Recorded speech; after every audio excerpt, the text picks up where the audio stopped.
উঠে যা ও।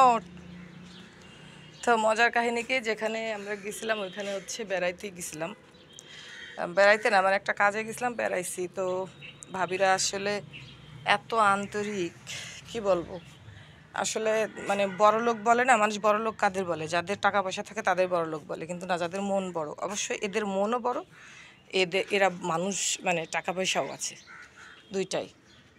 নিজেদের একদম মেন টাউনের পরে নিজেদের 4 তলা বাড়ি, 2 ইউনিটের আরও জায়গা জমি, টাকা পয়সা কোনো কিছুর অভাব নেই, অথচ দেখো তাদের মন কত বড়। হ্যাঁ, কত মানে গেছি, ভাবি তো খুশি। তারপরে যেহেতু আমার মেয়ের সাথে ওর মেয়ে পড়তো, আমার বাসাও আসতো মাঝে মধ্যে, তবে এসে ওভাবে ভাবে কারণ রাত থাকিনি। তবে এবার আসবে, যশোরে বেড়াইতে বললো, যে ভাবি হ্যাঁ যাবো যশোরে, এখানে কোথায় কোথায় ঘুরতে। আমি হ্যাঁ আমরা অনেক জায়গায় গেছি, আসো তাহলে একসাথে সবাই মিলে ঘুরবো। হ্যাঁ বলছে হ্যাঁ যাব, পরীক্ষা শেষ হোক বাচ্চাদের। তাই তাই দেখো মানুষের আর কিছু কিছু মানুষ আছে, মানে আসলে আমি জানতাম ভাবি ভালো, সেই হিসাবে কিন্তু তাদের বাসায় আমি গেছি, একটা রাত ছিলাম। না হলে আমি আসলে যাই না কখনো কোথাও, মানে আমার যেখানে ভালো লাগে না, কমফোর্ট মনে হয় না, সেখানে যায় না। তো তারপরে দেখা যায় কি অনেকটা ভালো লাগে, যাওয়ার পর দেখা যায় তাদের আসলে বিহেভিয়ারগুলো হয়তো বা মন মতো হয় না, কিন্তু এরা আসলে অমায়িক মানুষ। অমায়িক মানুষ এরা হচ্ছে, মানে এতটাই মানে ভালো, কি বলবো, এদের মানে বিহেভিয়ার এত ভালোভাবে তোমাকে আসতেই দেবে না। এত রান্নাবান্না করছে, আরও রান্নাবান্না করতে চাইছে। আমি বলছি না ভাবি প্লিজ, এত খাইতে পারবো না, আর হচ্ছে গাড়িতে জার্নিং করবো যেহেতু, সেহেতু গরমে আর এত কিছু রান্না করো না। তারপরে শুধু পোলাও আর রোস্ট জোর করে আমি রান্না করাই করতে দিইনি, ও তাও রেডি।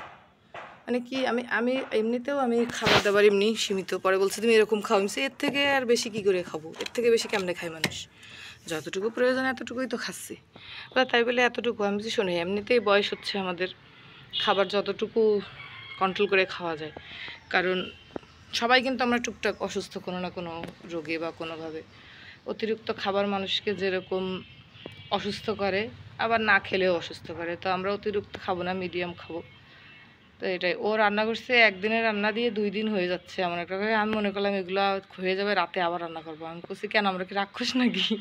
বলছে না তোমার তো খাইলেই নাই, 1 পিস মাছ দুইজনে ভাগ করে খাচ্ছো মা। আমি বলছি ও এমনিই মাছ খায় না, তারপরে ওই যে তুমি দিছো তাই অর্ধেকটা করে আমারই দিল, আর আমি অর্ধেকের বেশি খাই না। 2-3 রকমের গোশ রান্না করছি, করছে। আসলে এত কি খাওয়া যায় নাকি? আমি বাসায় যদি গোশ রান্না করি, তো হয়তো হালকা পাতলা একটা সবজি করি, নাহলে ডাউল করি, কারণ অন্য আদার্স তরকারি খাওয়া হয় না, ওগুলো আবার মানে থেকে যায় ফ্রিজের বাসি তরকারি। আমি আবার বাসি তরকারি খেতে পারি না। চলো চলো, শুধুমাত্র কি গরুর মাংস বা মুরগির মাংস, হাঁস এইগুলো থাকলে যাও একটু গরম করে বাচ্চাদের দিলে খায়, অন্য তরকারি তো খাওয়া হয় না ওইভাবে আসলে, ফ্রিজের তরকারি। তো আসলে ভাল লাগলো, ভাবিদেরও আসতে বললাম, যেহেতু কাজে গেছিলাম। কাজ হয়েছে মোটামুটি, আবার হয় নাই, দুইটাই। কারণ আল্লাহ আল্লাহ করে বাকি কাজটা হয়ে গেলে হয়তো বা কুরিয়ার সার্ভিসে কাগজ টাগজ চলে আসবে বাচ্চাদের। তো এই হলো অবস্থা। আসলে কি, এই যে বেড়াইছি ভাল লাগছে অনেক, এতটা অমায়িক ছিল, সত্যি মন থেকেই ভালো লাগছে। আর আসলে কি, মন থেকেও কিন্তু একটা দোয়ার ব্যাপার থাকে। আমি জানি না আমার কাছে যারা আসছে তাদের কখনো খারাপ লাগছে কিনা, এটা যারা আসছে তারাই বলতে পারবে। আমি চেষ্টা করি আমার দিক থেকেও কখনো যেন কোনো মানুষ আমার বাসায় এসে তারা যেন কষ্ট না পায়, আমার কথা এটাই। বা তাদের মন থেকে যেন কখনোই না হয় যে এ বাসায় গেলাম ভাল লাগলো না, এরকম শব্দ যেন না হয়। আমি সবসময় চাই যে আমার এখানে আসবে সবাই যেন খুশি থাকে। কি মা, কি দেখতেছ ওইভাবে? আয় কোলে করে নিয়ে দেখাই, দেখ। আমি তো জানি এটারই দেখতেছে। হ্যাঁ, হুম, এই যে ধরে দিছি। দেখো দেখো মা, মা আমার সোনা, ওহরে হালকা হয়ে গেছে। চলো চলো, এই জাল দিয়ে রেখে আসছি মাছ, খাওয়া যায়, খাবা, চলো চলো চলো। ও ছাদে আসার জন্য পাগলের জন্য ঘুরাই নিয়ে যাচ্ছি, নাহলে আমার শান্তি থাকতে দেবে না। এমনি তো আমার গাছগুলো একটা গাছই শুধু শুটকো হয়ে গেছে, আর সবগুলো আল্লাহর রহমতে ভালো ছিল। সকালে পানি দিয়ে গেছিলাম, আমার ছেলেরা বলে যাবো বারবার করে, একটু মনে নাই, বলে গেলে অবশ্য দিত, বলি নাই, ও আর আসে নাই ছাদে। চলো ওঠো ওঠো ওঠো ওঠো।